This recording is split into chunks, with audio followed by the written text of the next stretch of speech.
दाएं हाथ में पुष्प लेकर के हम सफला एकादशी की व्रत कथा को सुनेंगे। चंपावती नगरी में महिष्मत नाम का एक राजा था जिसके 5 पुत्र थे। सबसे बड़ा पुत्र जिसका नाम लुम्भक था चरित्रहीन और बहुत ही पापी था। वह देवताओं की निंदा करता था, मांस खाता था, अन्य बुराइयां भी उसमें थी।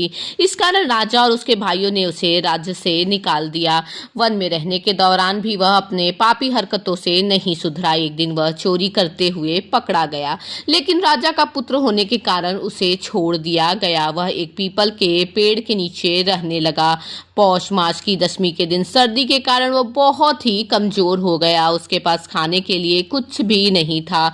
उसने कुछ फल तोड़े, लेकिन सूर्यास्त हो जाने के कारण वह उन्हें रात में खा नहीं सका। उसने उन फलों को पीपल के जड़ के पास रख कर कहा कि हे ईश्वर, यह फल आप ही ग्रहण करो, और रात भर जागता रहा। इस तरह अनजाने में ही उसका एकादशी का व्रत पूरा हो गया।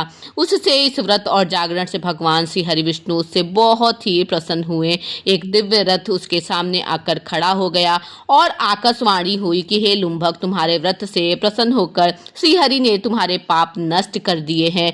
अब तुम अपने पिता के पास जाओ और राज्य को संभालो। लुम्भक बहुत ही प्रसन्न हुआ और दिव्य वस्त्र धारण करके अपने पिता के पास गया। पिता ने उसे राज्य सौंप दिया। वह शास्त्रानुसार राज्य करने लगा। उसके परिवार के सभी सदस्य भी भगवान विष्णु के भक्त बन गए। बाद में उसे अपने पुत्र को राज्य सौंप कर भगवान विष्णु के भजन में लीन होकर मोक्ष को प्राप्त किया। इस प्रकार से यहाँ पर सफला एकादशी की व्रत कथा समाप्त होती है। अब जो हमने अपने दाएं हाथ में पुष्प लिया था, उस पुष्प को हम भगवान श्री हरि विष्णु के चरणों में समर्पित कर देंगे।